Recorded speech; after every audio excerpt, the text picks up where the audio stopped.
All right, guys, we're ready to go? All right, this is the Newbie Real Estate Podcast, episode number 14. Woo!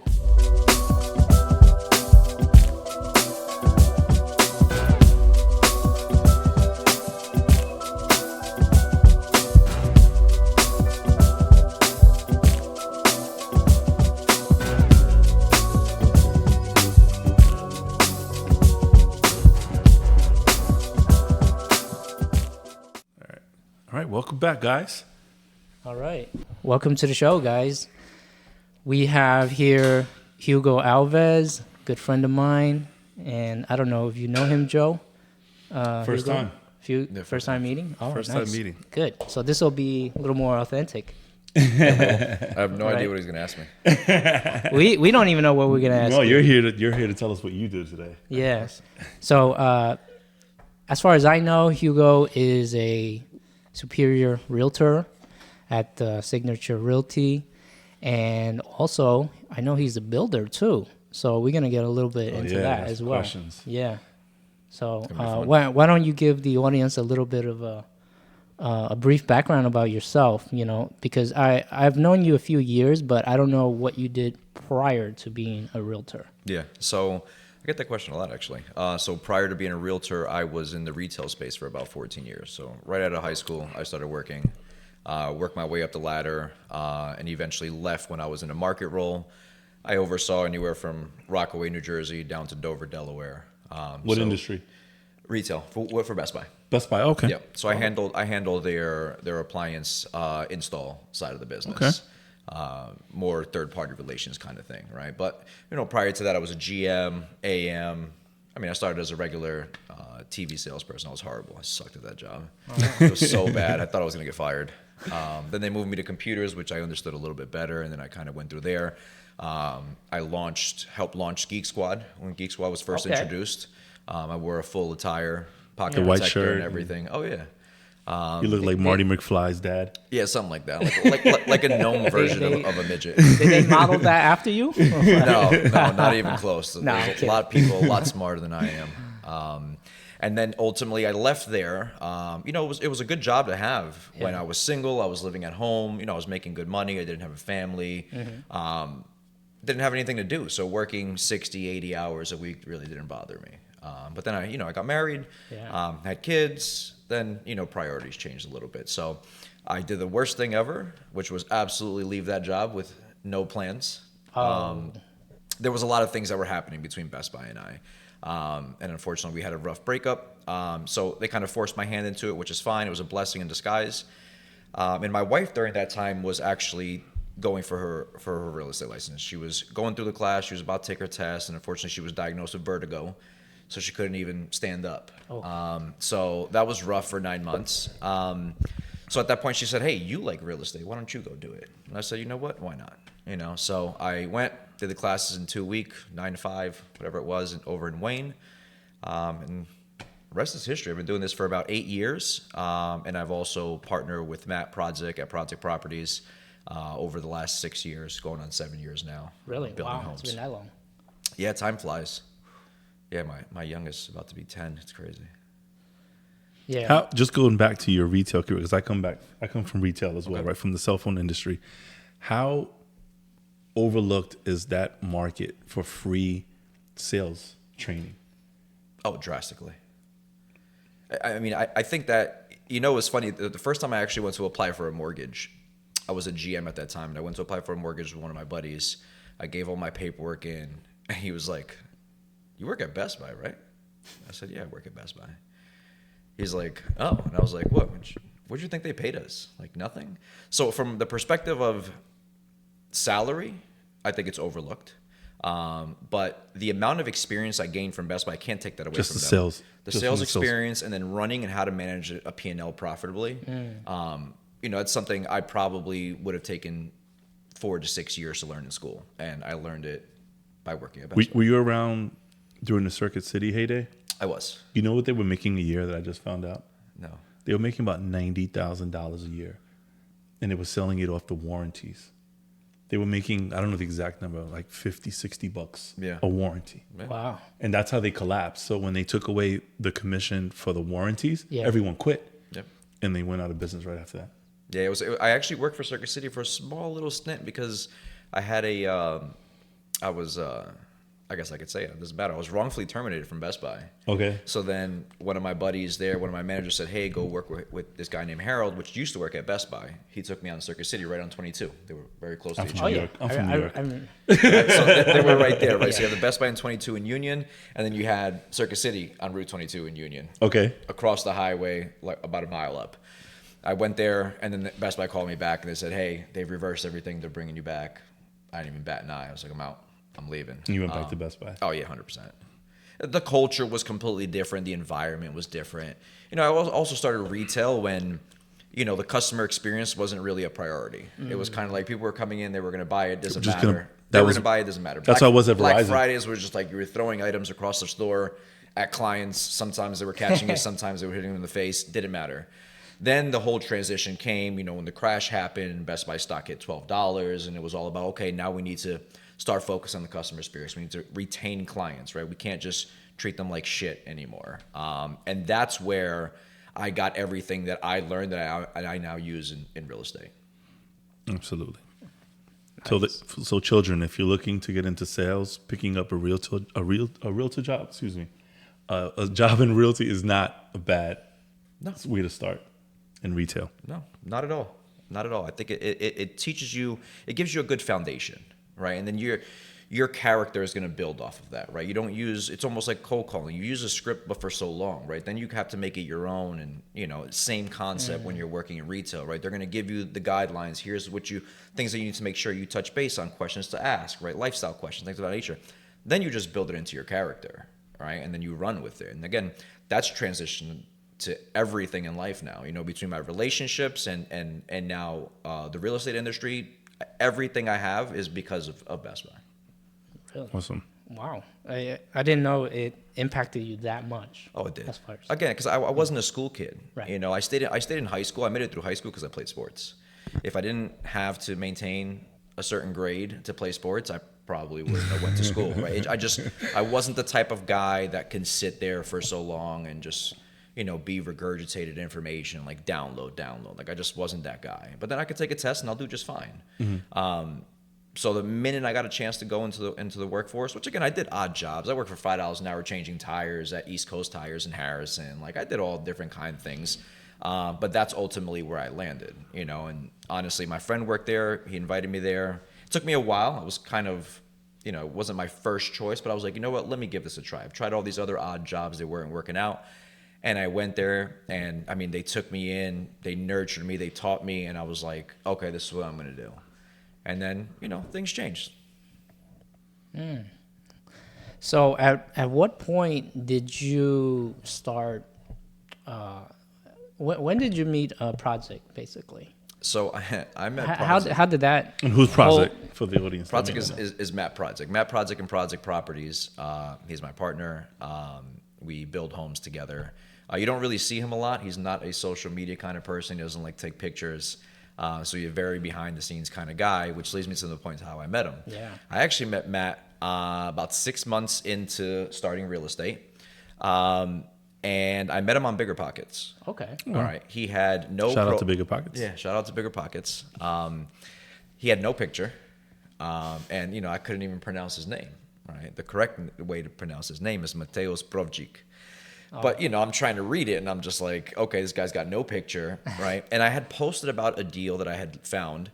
Again, I didn't know anything in terms of investing and flipping and things of that nature, or I knew very little, you know, to what actually happens out, right? Not what you watch on TV, but what actually happens in person. Mm-hmm. And he immediately responded. He's like, hey, let's partner. I mean, he was just so forthcoming and so willing to help that it kind of threw me back. And I was like, wait a minute. Guy's got no picture. This is weird. I'm like, I'm just going to ignore him. So I ignored him. And one day I'm in the office, and this other agent is talking about Matt. And he's saying, oh, Matt's doing this. He's doing big things. He's young. He's so on and so forth. I'm like, hey, what's Matt's last name? And he said, well, he says Prodzik, which is how everybody pronounces it. And I said, wait a minute, I've met this guy. So I went back on Bigger Pockets. I said, hey, if you're still up to meeting, let's meet up. And we did. And honestly, the first time we met, he was just very straightforward. He's like, hey, what's the deal? What's the situation? Tell me what's going on. I said, A, B, and C, here's what I know we can buy it for. I don't know how much it's going to take to renovate it. I know what we can sell it for, and let's go look at the house. And when we first met, it was kind of like we've known each other. We were just talking and talking and talking, and we were just like, okay, let's do this. And he was already in the business? So he had been into the business for about just shy of a year. Okay, so he was super behind the years. Oh, yeah. Well, he's I've never actually met him in person, but one of my business partner and he had a like a business relationship prior. So that's how I knew of him. Yeah. And He was also 18 when I met him. Wow. yeah, so he was very, very young at that time. And so that's why I was curious. I was like, how did you meet this guy? Yeah, it was again, I would have never met him or pursued the relationship if it hadn't been for that other agent speaking about him.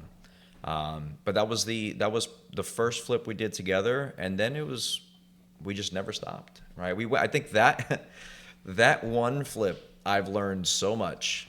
What year was this? Man, about 6 years ago, so 17. Okay. I've learned so much that we immediately started doing new construction. Because Wow. I was like, I never want to flip an 1800s home ever again in my life. I'm like, listen, I learned a ton. We skated out free. Just like South Orange? No, this was in Scotch Plains. Okay. You Where said we do business 1800s. today. 1800s home. The house was a disaster. High water table, and I mean like high, like 2 feet of water if the pump turned off at any point in time, like immediately. And Not much has changed in that area. yeah, it taught us a lot. At least it did for me, and I know it did for Matt as well. We learned a lot of different things. And then we did a few smaller flips, like added levels and things like that. But then at that point, we were like, you know what, new construction is not that far away, so let's just do that. And at that time too, sorry, I don't mean to cut you off. Okay. It started to become really tough to find deals. So 17? like 18. Okay. Yeah, by that time, like 18, 19, it was just like few far and in between. It was just like you were making it by the skin of your teeth. But that's around the time Joey Chan got into the business. Also, construction costs. I mean, he's probably way ahead of you. Construction costs. He's got boots on the ground. We're way lower. So we took the strategy of let's do new construction. So we did a few new constructions, and I said, then the deals were getting really dry, and I said, all right, let's go for land development. Let's go for subdivisions, minor subdivisions as of right? So finding small homes, big pieces of land. We can pay retail on the house pretty much close to it. And, a lot of people weren't looking there, and that's where we really started to take off. So you basically took a niche and ran with it. Pretty much. Right. And a lot of people. So were you guys more the typical builders, or were you a little bit different? In terms of like style design and things of that nature? Yeah. Style and design, we definitely like to stick out. Our latest style now is all black. So we like to build all black homes or all graphite homes with wood accents. We just finished the all black home on Morse Avenue in Scotch Plains, and it was the first all black home in Jersey ever done. So James Hardy had reached out to us. We've signed a minor affiliate agreement with them. So we'll see where that goes. Nice. But they came out to see that house, which is really cool. So we're doing more and more of them. Listen, like everything else, some people absolutely love it. Some people are like, I love that color. I love that style. Right. Yeah. So I love it. we just wanted to do something that if you drove by, you knew who built it. Right. On the inside, in the beginning, I don't think we were much different because we were just trying to like learn what to do and not to do. And we were focused more on workmanship than anything else. Now it's just, let's stick more to the modern-esque design, standard 1x6 base, 1x4, sharp, clean lines, no wainscoting, none of that crazy stuff. We want more of I want to say California, but we've actually turned our homes more into like a Toronto home, right? Because we do follow a lot of Toronto builders or Canadian builders, and we kind of look at their styles and say, okay, well, that's unique, that's different here, so let's try it. And I mean, they react well, listen, there's been homes that we've been really edgy on. We've tried it. We try to push it, and some of them have worked, and other things we look back and we're like, yeah, we're never doing that again. And it happens. Listen, you got to try. You got to get out of the comfort zone, because if not, it becomes that cookie cutter approach where you walk into one, you've seen them all, right? It's kind of like, I already know what that's going to look like, and we don't really necessarily want our homes to look like that. But now it's become I mean, our pipeline is ridiculous. We probably have about 76 active buyers in our Salesforce pipeline of just waiting for homes. So by the time we land a piece of property, we're already pitching it out to them. They have the design package. They pick their finishes. They do everything. So we don't necessarily design our own homes anymore. Where are those buyers? Are they generally coming from a particular area, or? No, so they come from all over the place. So they come from social media. They'll call in. So we have a call center that takes all our inbound calls, because it started to become a little crazy, all the calls that were coming in. But mostly our website and social media is what produces most of our clients nowadays, because they'll see our homes. And something that I've done, which I know other people have done, is when I put the listing up, I'll put built by project. Mm-hmm. So then they show that on Zillow, so now the people will go look who's project, and then they'll cipher through our website and then schedule a call with me. Sometimes either they want to buy a home, or they build something that we're going to renovate for them, or they want us to build something for them when they find the piece of land, however it works out. So about branding. 100%. That's where, about 2 years ago was when we really started to create more of a corporate structure to the company, where you have, Matt's in one position. He oversees construction, but he's not doing the construction because the project manager's doing construction. I deal with acquisitions and dispositions. Then we hired a marketing director that does everything marketing related, between the mailers to handling the VAs with cold callers and text campaigns to all the videos that we see online. And again, Alan's done a great job. He's come a long way. A few years ago, you saw his videos and they were just challenging. And now it's like he's becoming big. I mean, he puts a lot of time into his craft, where he studies a lot and he does a really good job. So then we have the property management side of the business, which manages currently 102 rental units. So we have a property management, which they work with us. They don't work for us, because it's Visa Property Management, which is run by Tommy. We have a maintenance crew. We have a handyman on payroll. Yeah. Well, on payroll, not on call. Like, he is on payroll, so he's working. Oh, okay. Wow. So it's growing and growing. And then we have an executive assistant, which is Erica. And now we just hired a bookkeeper, which he's going to play multiple roles because he comes from the finance industry. So we're really trying to build this out. Did you actually implement a lot of this yourself? Because I'm assuming this comes from your retail background. All the standard operations and stuff like that. So yes and no. It was 75% Matt, 25% me. Okay. And I think the reason why it was predominantly Matt is because Matt, we can agree to this. We did a previous podcast about this. Matt needed to let go. He was very much like in control. If I want to do it, if I want it done right, I'm going to do it. But there's only so much two people can do. Yeah. There's only so many hours in a day. I mean, there would be days at 2:00 in the morning that we're shoveling dirt because the foundation set's coming, and they put the pile of dirt where the foundation is going, or where the trucks are driving through, and the truck doesn't want to do the delivery because they drove by and saw the mountain dirt. So now him and I are sitting there shoveling dirt, right? That's the stuff that people don't see. And it happens. But again, it's because you have two people trying to manage. I think at the time that he finally made a decision to bring on a project manager, which was the first person that we brought on, we were at 15 projects simultaneously. Oh, God. So it was It was pretty strenuous. I mean, I kind of went through something similar, and I was this is probably, I want to say 2019, 2020, just before the pandemic happened. I was at close to 15 projects. But these are not like brand new builds. There are a lot of remodels and different combination, right? Yeah. So you have, which can be more difficult, to be honest with you. Yeah. So you have something like around 7 or 8, let's say, flips going on, or no, probably like, let's say 5 flips and 3 buy and holds, and then 7 or 8 clients. Yeah. So you have a lot of different combinations of things going on, but you have one person managing everything, me. Yeah. So I tried to hire a project manager multiple times, and it didn't work out for me because I don't let go. I'm one of those person like that needs to know everything about everything. Yeah. Yeah. Yeah, that's the toughest thing. That's tough. Well, that's why God invented text messaging. Well, no, believe me, I text, like, I'm never off the phone. Never. We're at dinner, my family, I'm on the phone texting, somebody's calling me, voice, whatever. You don't get yelled at? No. My wife knows. She knows. I know, but I still get yelled at. It's not my wife, it's my kids. you know. That's But the biggest now- thing. That's the biggest challenge is letting go. Yeah. And that like I was the same way, and Best Buy taught me not to be that way. Yeah, because I was absolutely. the same person. You know, when you're a manager, like A couple of sit downs from your DM will straighten that out real yeah, quick. 100%. Right, like you can't do everything. You need to trust your sales manager to do his job, the operations manager to do their job, but when you've grown in the system and you've been through all these tiers, you know exactly how to do it. And I was that type of person. If I want it done right, I'm just going to do it myself. But unfortunately, I can't work 80, 90 hours a week. I mean, I probably can, but my body will eventually just shut down, or you'll just, you know, hate what you're doing.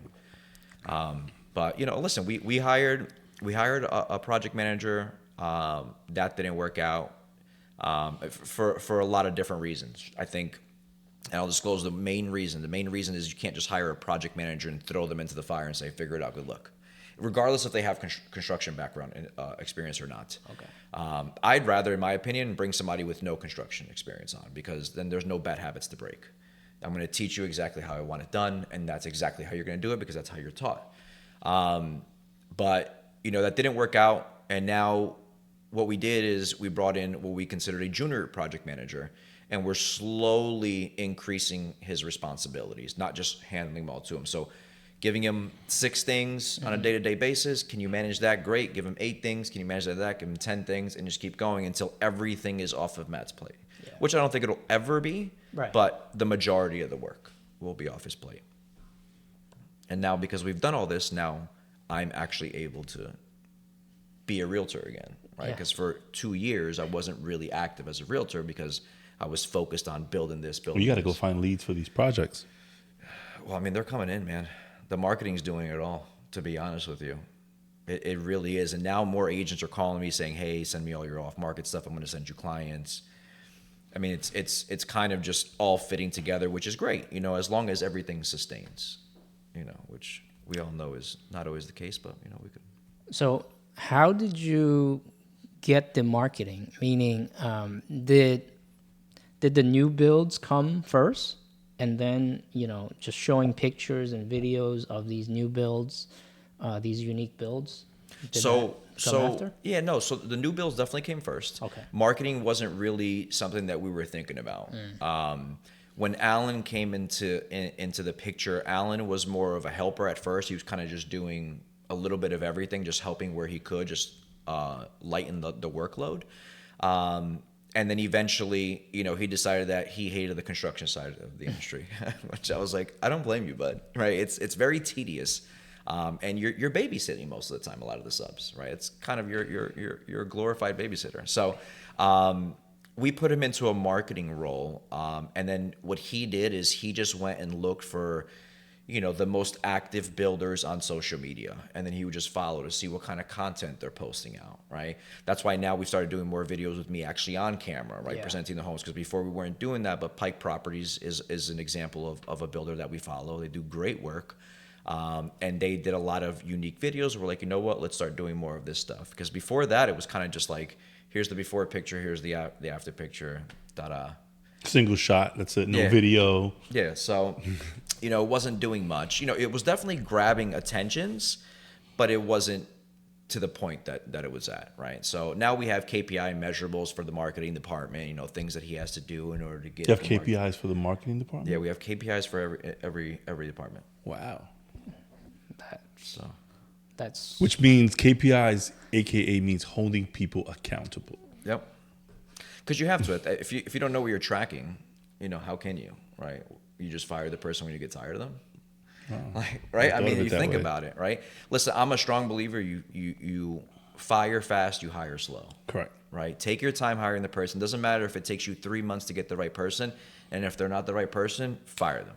Get rid of them quick, because in the short amount of time that they're with you, they will do more damage. Whatever it took you 3 years to build, they'll erase in a month. It's like a cancer. So it spreads real quick. That's true. But yeah, marketing's probably been the best thing that's happened to us, though. Alan and his team that he's working with, he's done some really impressive things, and he keeps getting better and better every single time. But now I think we may have to hire some help for him, because I think he's getting a little overwhelmed. And we watch that constantly, because we don't want the employees on the team to ever feel like I can't do my job. There's not enough hours in the day. That was an example with Erica, who was the executive admin, right? Brandon was brought on to take some of the workload off from the bookkeeping side because it takes a lot. I mean, when you have 15 projects going on, I mean, there's receipts everywhere. I mean, it's you know, I always tell Matt, I said, listen, if you really piss me off, I'm going to go to your house and I'm going to take because what he does is he puts them in a Ziploc bag and he writes the property. So every single day he'll put the receipts associated to that property, and at the end of the week he'll record it in a Ziploc. Because how else do you keep it in your car, right? No scanning, no nothing. No, he'll put it in a Ziploc bag. Old school. Yeah, old school. Oh man, we just transitioned out of Google Sheets, right? Out of Google Sheets. Wow. We had a ton of stuff on Google Sheets. Now our meetings are on Asana. Our communications on Slack. Our CRM was Salesforce, and we just transitioned out into Monday. Which is a lot more flexible for what we want to do with it. And simplicity is important because especially when you're hiring VAs that are from outside the country, like trying to teach them Salesforce, I'm still trying to learn Salesforce. So it's very complicated. It's a very robust system. It can do a ton. It's just you really need to learn it. So what was I talking about? It's like a DOS software kind of. Oh my God. Right? So we have a web designer who designs our website. And I said, Vin, I don't understand. Yeah. Like, I can't just click. It's like Linux almost. Yeah, I'm like, I can't click this to make this happen. He's like, oh, because you got to code it this way. And I'm like, yeah, you got to do all that coding. I didn't go to school. Not for interested. coding. Yeah, you know what? I had back in the days we had what's that software called for like wholesaling and stuff like that? Podio. Podio. Are they still around? Yep. And what I was doing with Podio all day was customizing it for us. Yeah. That's all we did. We never actually got to use Did any it. work? Yeah. It took 6 months to set up Salesforce. It's insane. 6 months. So they built the platform up. So we hired a company. They built the platform up. And then it took 6 months to customize it from what they built up to fit ours. And then it was still like 70% of what we wanted. And they couldn't get to do the rest of it. Not in 2023. That's unacceptable. So it was very expensive. And then we found, we spoke about Podio, we spoke about a couple of other ones, and then Matt landed on Monday. He tested it out. He's like, from simplicity's sake and customization, this is the easiest one. Like you can literally, if you want to change the top, you just click on it, edit, change the name. That's it. Like you don't have to go recode it and change it. So everything's being transitioned into Monday now.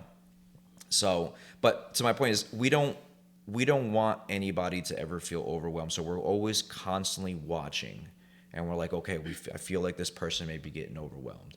Nobody on your team is going to be like, hey, I'm overwhelmed, because then what happens when it comes to their yearly review and they want to raise? Well, dude, you just told me you were overwhelmed, so I have to cut down your workload, hire somebody else. So how am I going to give you more money, right? And we actually had somebody do that to us. They wouldn't tell us that they were overwhelmed.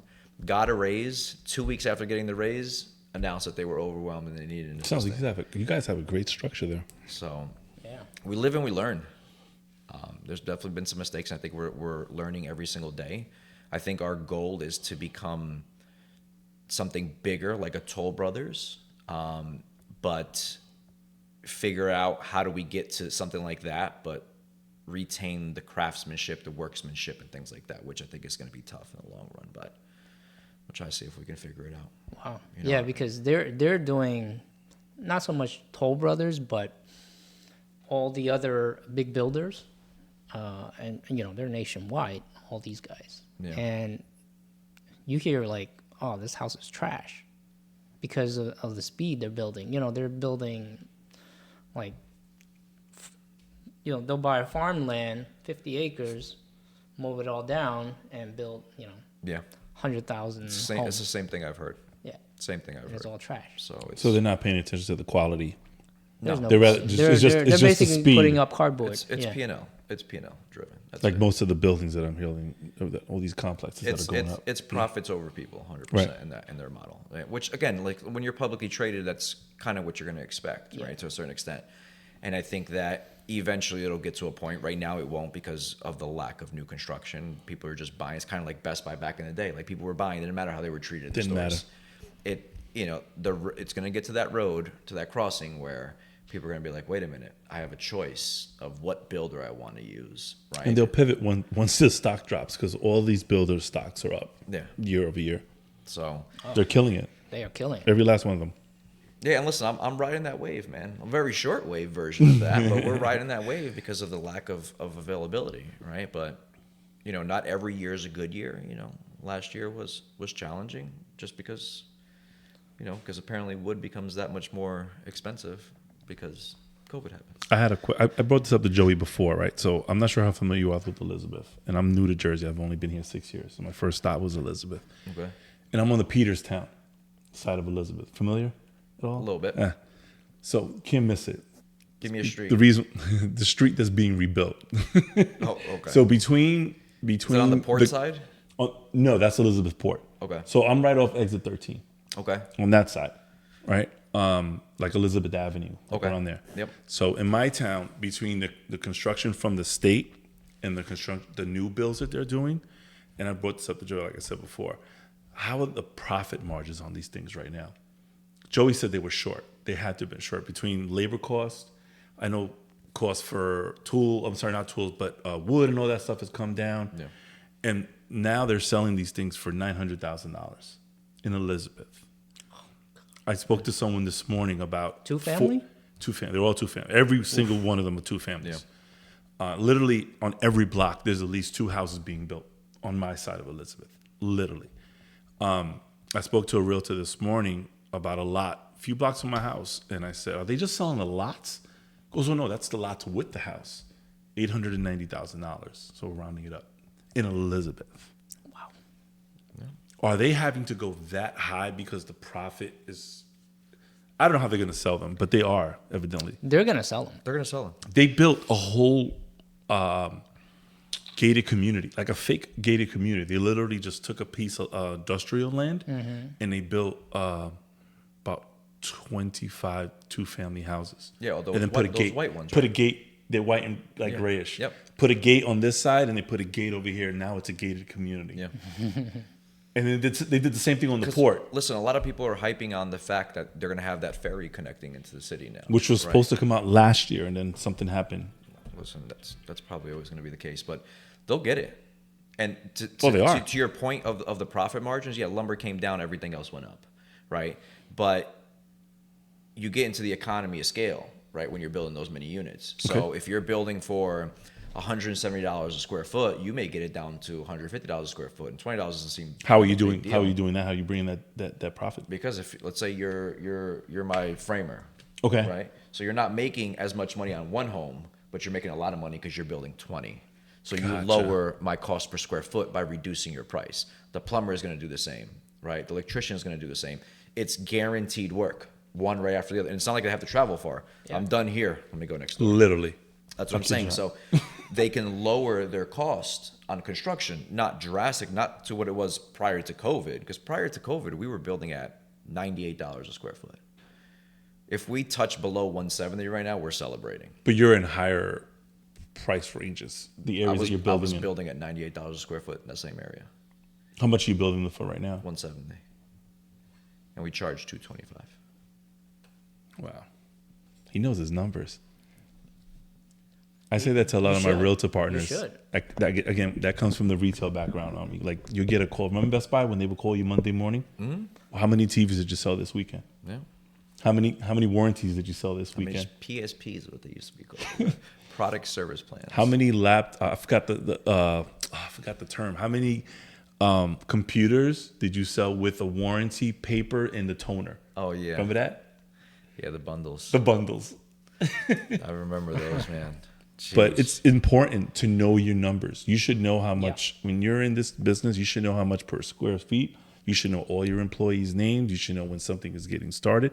Not to say you have to only overwhelm yourself where you're on the phone all day, Joey. Yeah. But you should know these numbers. Yeah, listen, you're still going to have some days like that where you're on the phone all day. Yeah. But again, like, we know our numbers because we've experienced what happens when you're not tracking your numbers, right? Which was the COVID inflationary period, right? Where we didn't necessarily get caught with our pants down. It was just you couldn't stop the bleeding because you were too deep, right? Because you're talking about when costs went up. yeah, so you're talking about projects that I underwrote 2 years or a year prior to COVID. We purchased in the middle of COVID, and then we're building 3 to 4 months later when everything starts going up. Well, my cost of construction that I budgeted we're blowing that. You're out in of the red water. at that point. Oh, 100%.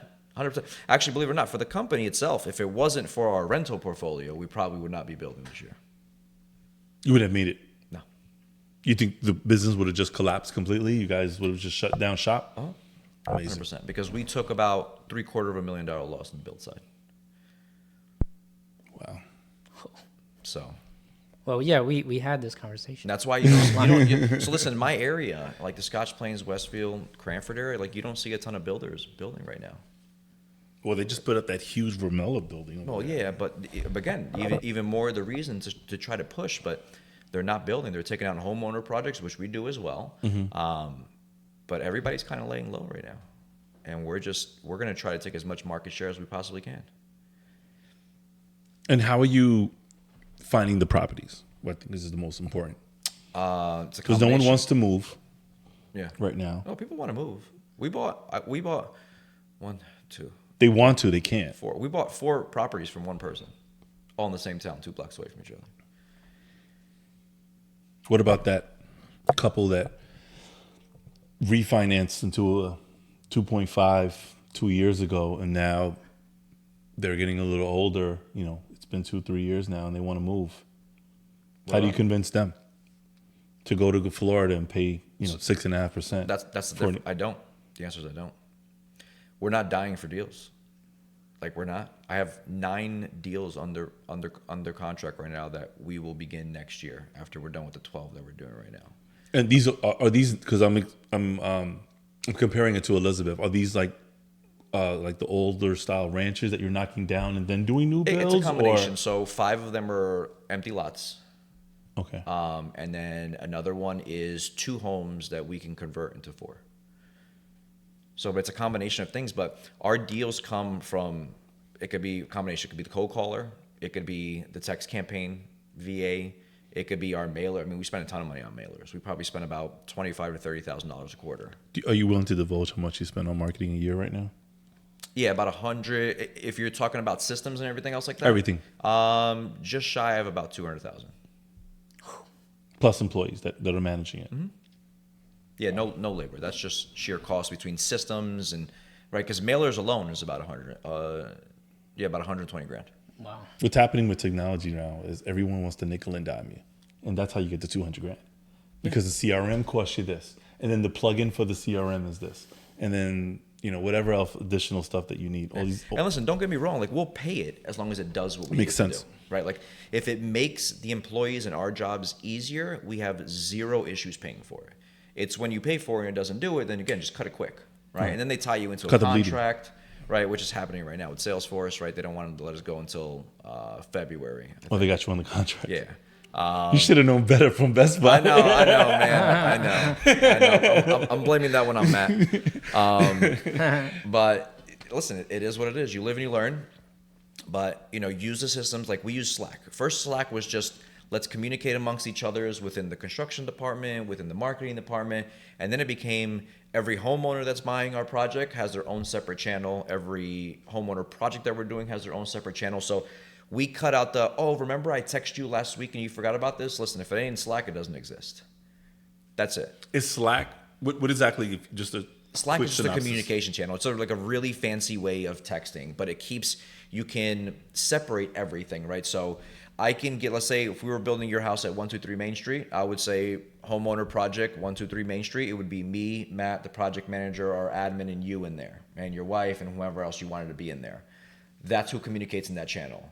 It just streamlines communication, right? Streamline communication. Oh, okay. So you avoid the random email, the random call, the random text message, and then all of a sudden you tend to forget things because there's no way you're going to remember what you said 2 weeks ago about something specific. Like I'm not going to remember, but if it's in Slack, you can hold me accountable. I can hold you accountable as a client. So it's less 5 different methods of communication into one. Correct.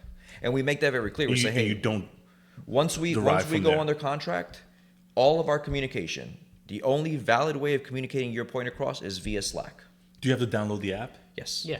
So you have clients that are probably not very tech savvy, and you're explaining to them, listen, you have to download this. Yeah, our app. admin will This send is them part the of our link. We'll send them the processes. invite. Yeah, we tell them exactly. This is how we communicate. Your realtor could be involved. They can be invited as well because we don't want to keep them out of the loop. But we just want to streamline how the communication is happening because, again, we've experienced where communication is coming from left and right, and we don't know who we're listening to and what said what and what we promised. This way, we can just say, hey, this is a great way for you to hold us accountable. Right? That's how I explain it to the clients because they can. It's in there. They asked for it. We responded. We didn't do it, or we did do it. One or the other, right? But really, for us, it's just to streamline where the communication. And as tasks are being completed, it'll notify. So you. we actually have it connected to Asana. Asana is kind of like This is the nickel and diming I was talking like this about. is like a to-do list, right? And it's broken up by project, right? So the admin at the beginning of the project will set up the project, and then she just duplicates the to-do list because every new construction requires, for the most part, the same stuff, yeah. right? But minus a couple of things. If you're in a flood zone, it requires this, some little things, but nothing big. So as the project manager goes in and clicks check, check, check, it sends it into Slack and says a milestone was just completed on your construction project. My company has the same thing. Right. So again, it's just to keep them involved, right? Hold us accountable. And it also gives the clients have access to Asana as well, so they can see what the timelines are when the home should be expected. So there's never we were supposed to close last week, but we need another 2 months. They'll know already because they can see the dates moving if anything's delayed.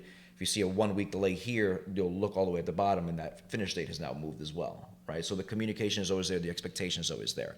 And that's more for client experience because, again, between that and our warranty process, I think that's really where we're going to stand out because our warranty process is extremely effective. That's why we have the full-time handyman on. He used to be our framer, and then we hired him and his whole crew on payroll. So because all of them, one of them was an electrician, other one's a plumber, one's a framer, this one could do that. They can do everything. So we're like, why don't we just hire his team to come work for us to do all the warranty repairs instead of calling the electrician to come back. I mean, it's not effective use of their time, right? For an electrician to leave a job and come fix a small electrical issue. No, just hire them on. How long of a warranty do you guys give? So you get the 10 year from the state, right? Then we give an additional coverage from 2 to 10 warranty that we pay for out of pocket as an additional layer of coverage. But we do the most amount of time that we spend in the house are probably the first 2 years.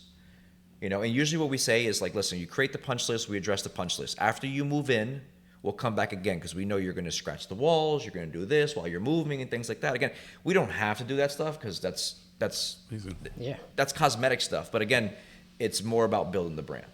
Are the bigger guys doing the same thing? No, not a shot. No way. I don't know if they can, right? We haven't gone there, right? But how can they, right? Because they're managing from the middle of nowhere, right? They're not in their market, right?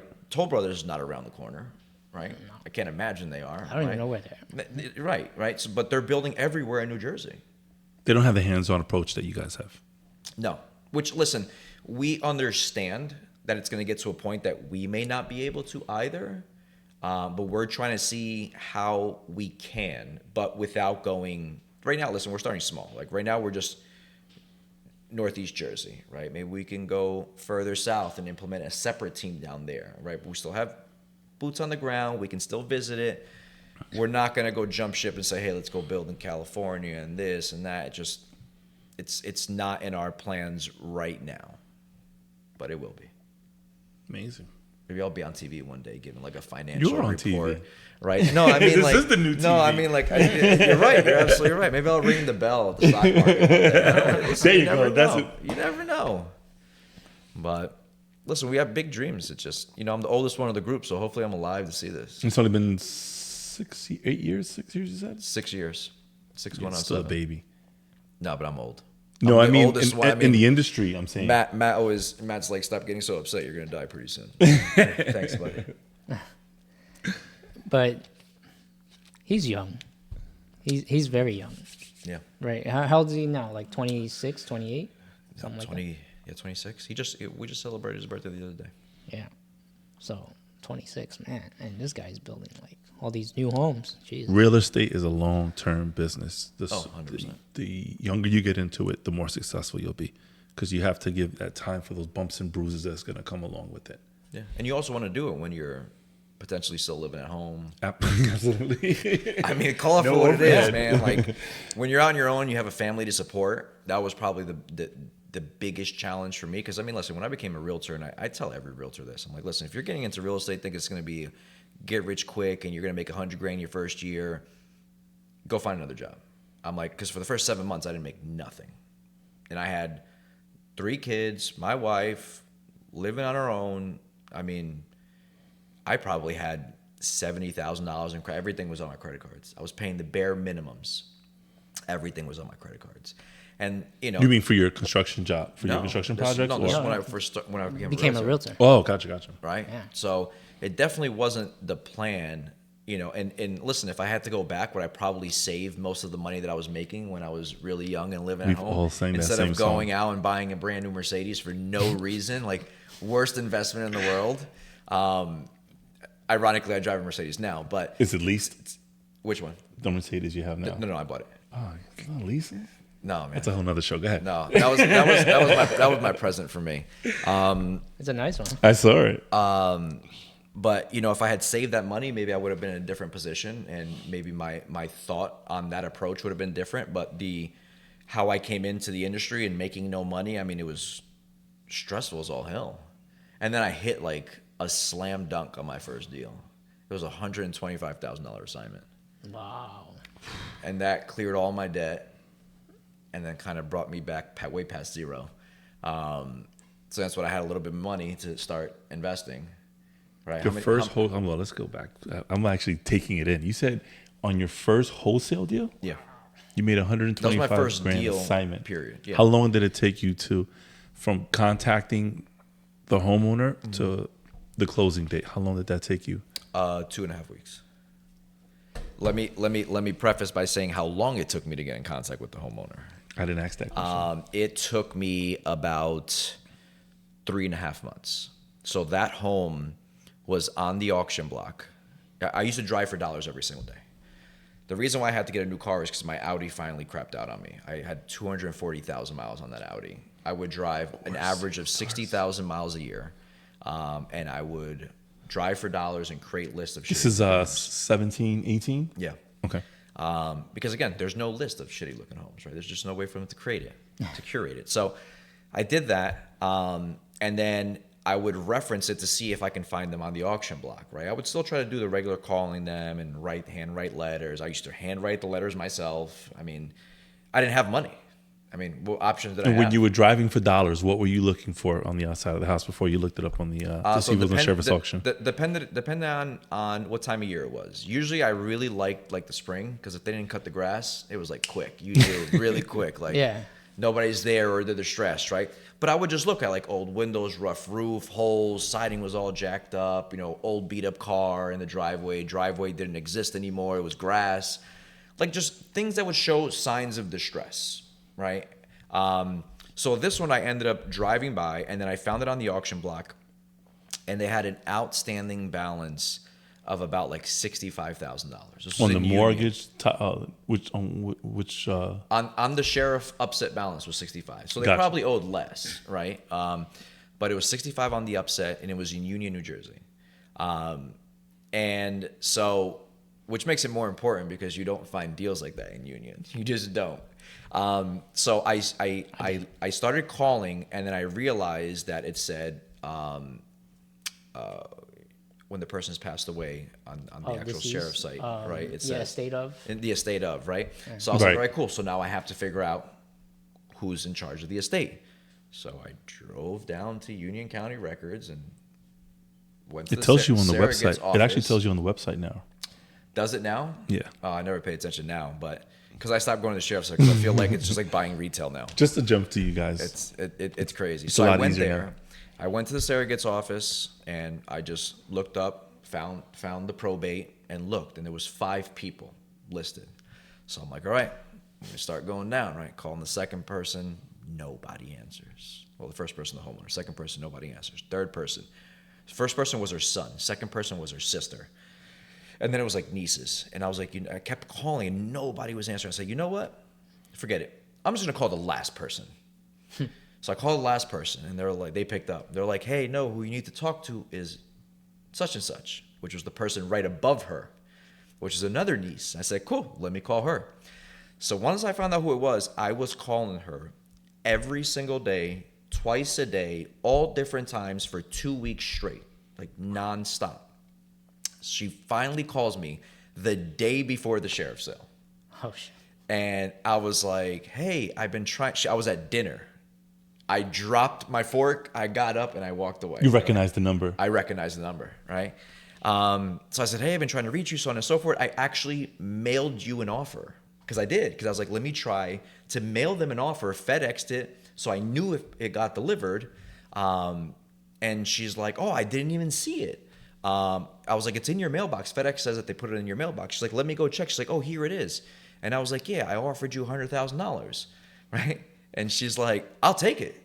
Wow. Right? So, I explained to her, I said, listen, tomorrow morning you need to get on the phone with the mortgage company. You need them to delay this sale and then show them the contract showing that it's going to clear the upset balance. Because if not, this is going to go to sheriff's sale. And it's going to sell for way more than I didn't tell her that, but I knew that, right? Obviously. Yeah. And what I learned to find out is that obviously the owner passed away. The owner's son passed away. Oh, the owner's sister passed away. And I was like, I don't even know if I want this house. Did all these people live here? Because if they did, they're all dying. Like, I don't want this house. Right? So we ended up putting it under contract. And then I went to my broker. I said, I got this deal. I got this house locked up for $100,000. And what do I do now? And he was like, hold on. I may have somebody who would want it. He called one of his buddies who were a framer. And he's like, what do you want for it? I said, I don't know, like 150. I don't know. He's like, hey, he wants $225 for it. And the guy was like, okay. So the guy never had used hard money before. Neither had I. So I had to help the guy fill out all the paperwork. This was with First Equity. What was the name of the... There was a hard money. They're a dime a dozen. Yeah, they are. So I helped him fill out all the paperwork, created a draw schedule, literally drew the floor plan for him because they wanted to sample. Wow. And then, yeah, we closed. It was so from when I got the deal on the contract to when I assigned it, not closed, but assigned it, was 4 days. And then we closed 2 weeks after that. How hard was it to get the county to stop the sheriff's sale? Not hard at all. She did exactly what I told her, which was call the mortgage company or call their attorney. And the court date was set. That's it. It was going on the... Oh, this was Monday, right? When's Union County? Tuesday? I don't remember. Wednesday? It's Tuesday or Wednesday. Like Whatever Tuesday, day it was, yeah. she either called me at Monday at 7:30 p.m. or on Tuesday at 7:30 p.m. So we had hours. Obviously, but I was already understanding. I know that these things fall off the auction block all the time for one reason or another. And she hadn't delayed the sale yet. So she still had adjournments left. So I was like, don't use an adjournment though. If they can delay it, that's better for you just in case something happens and we need more time, then you have your adjournment. The mortgage company themselves. Yeah, I understood enough. So I said, listen, if you can't get to the mortgage company or to whoever's holding the note and it's foreclosing, call the attorney because they're right there on the sheriff's sale. Call the attorney and say, hey, I have proof somebody's buying it. It's going to clear the upset balance, so on and so forth. So, and then there was a lot of chatter before that because there was a family friend who wanted to buy it, but he just wanted to pay the upset balance. He didn't want to pay anything extra. By me giving her the $100,000, I paid the balance and I paid off all the nursing home balances that her aunt left behind in the estate. Wow. Oh, wow. Which the nursing home, by the way, it's more expensive than staying at the Borgata. It was like $400 a night. I was like, Jesus. It's a big industry right now. It's huge. People turning houses assisted living is into assisted living now. Oh, it's big. Huge. People are making money hand over fist. I don't understand it enough to kind of even want to. But you could just turn a residential house, like one of those houses, like in Plainfield. Yeah. Those old 1800 looking houses, and you could turn. Yeah, you probably can't do it in Plainfield because the historic district will shut you down. No, I mean, but yeah, I get the point. I get the point. But yeah, that was my first deal. That was literally what saved my real estate career. I don't know if I would be doing this. Wow. I mean, because you can only go in so much debt without making any money. And, my kids were fed. My kids had clothes. They had everything they needed, but everything was charged on a credit card. So, a lot of agents come into this industry and they say, hey, I'm going to do this. I'm going to do this. And I'm like, that's great. I can appreciate enthusiasm. Just understand this takes time to build, right? And some people... I think some agents judge me for how much business I do, and I'm like, you act like I just came on the block. I'm like, this is years, and there's people that do way more than me that have been doing it way longer than me, and I don't judge them. That's just comes with time. They scale, they build. I said, they're like, I don't work with buyers. I really don't. Like, I mean, I work with buyers like that come through our pipeline because they're buying our homes, and it's just easier because instead of me having another realtor, but I'm still doing all the work anyways. Yeah. Then why have the other realtor, and why can't I just get both commissions then? Right. But listen, it takes time. So I don't have to work with buyers. I just work with sellers. And listen, even just selling our homes has given me a lot of other seller leads. And then I have tons of buyers now that are coming back that have now become sellers. And listen, people are still selling now, and people are still buying, and they're going to continue. I mean, it's not going to stop. Two things. First, as a disclaimer, we're not telling you newbie real estate investors to go out and put everything on your credit card. Oh yeah, no.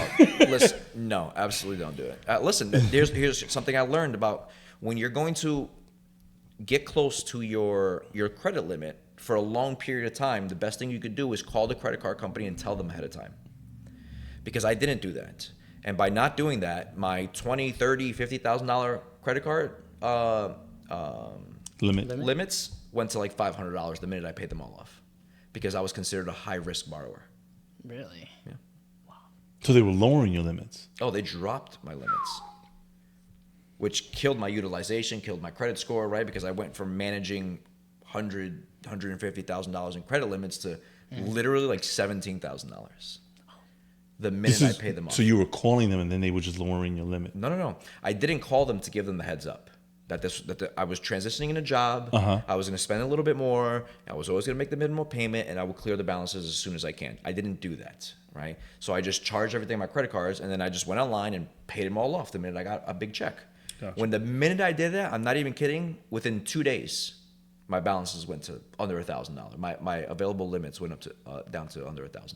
You know what's crazy? One of my so I have a Home Depot card, right? And then but that Home Depot card was under one of my old companies, and then I got a new one which was a higher limit. So I kind of stopped using the old card, and I kept using the new card, right? And then I started paying off the old one, and I used to always keep high balances, and I started paying off the old one because I didn't need that anymore. And then same thing, they just dropped my Your credit? On the new one. No, not the new one, the old one. Yeah, it went from I think like 20,000 to literally like 5,000. I was like, what the hell? They'll do it because they consider you to be a high risk borrower, so they don't want to see you back in that position again of owing them $50,000. Wow. Right? Because defaulting on $500 and $50,000, it's two completely different things. You just got to start from scratch with them, and then start using the card, and then they'll start building the credit. Yeah, exactly. There's some banks that I was so pissed off that they did it that I was just I'm not going to use your card anymore. I don't care. They're like, oh, they're always sending me different things. I'm like, I don't care. I'm never going back. You burnt that bridge for me. So, listen, little things that will impact your life that I learned, not because anybody told me, I learned after the fact, because I started researching like how come credit card companies can do this.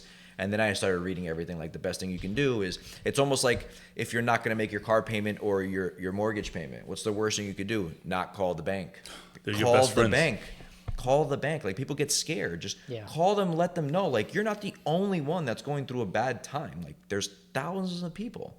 But the first thing people do is, let me avoid the person who I owe the money to. And of course they come knocking and take your home or take your car, and then you're mad. Well, you didn't call them. And I'm sure they would have worked something out. Maybe they would have taken that payment and deferred it and spread it across, the remaining, whatever the case may have been. Like I'm sure they would have worked something out. That's not a guarantee by any case. But again, like at least you're forthcoming with them. They're going to be more willing to help you. Not, I'm 3 months late. What can you do for me now? Well, I can give you 1 day to get your stuff out of the car before I take it. Like, like at that point, it's too late. I tell all my borrowers that at the closing. I said, your servicers, the ones that handle, because you're not really talking to the bank, right? Yeah. They hire a company to actually be the intermediary of the transaction, right? And they're your best friends. 100%.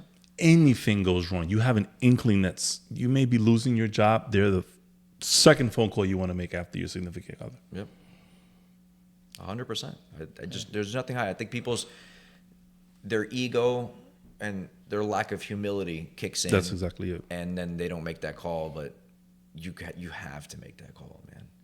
I tell people all the time, like, have you called the bank? They're like, no, they've been calling me. I'm like, you need to answer their call, because if you're dodging them and then finally you're coming around the corner to ask them for help, they're gonna be like, screw you. Like, we've been calling. And it's all notes on Slack and all this other stuff. They got all the notations and recordings. They have all their own versions, right? They'll be like, oh, well, you called on this day and said this. And I'm like, you're right. I did call and say that. I don't know if it was that day, but okay, I'll take your word for it. Like, listen, like, they're there to help. You know, I always tell people, like, you get in a bad spot, call who you owe money to. A Lannister always pays his debts. 100%. So with that said, how can people get in touch with you if they need a new house or they're trying to sell their house? So I made a huge mistake giving up my phone number one time on a podcast. Oh, yeah? Well, don't give out your phone number. Man, if I ever got phone calls, I thought I was going to have to change numbers. No, but listen, I'm busy, so texting me or messaging me on social media is always the best way. So Hugo Sells NJ on social media. But if you really want to get in touch with me on my phone, text me is preferable, and then we can set up a time for a call. It's 908-456-8259. Again, I am busy. I'm not just sitting around waiting for anybody's phone calls. I wish I was sometimes. You know, I wish I was on a beach just waiting for somebody to call me. But I don't get time to go to the beach. Man, it was tough to get this guy on the podcast. We did keep going back and forth. Yeah. Man. I was on vacation and you were away. It happens, unfortunately. Do you have your own podcast? You mentioned something. No, we were thinking about starting one, and I never pulled the trigger because I got so confused with all this wiring and all this different stuff. I said, you know what? Like, I don't know. But, you know, me and my wife were considering starting to do a podcast, because there's actually a great podcast for those who are married and want to listen to a podcast. It's called Marriage and Martinis. I believe, don't quote me, they're based out of New Jersey, and it's a husband and wife. It's no video. It's just audio. They're on social media and everywhere else, and they drink.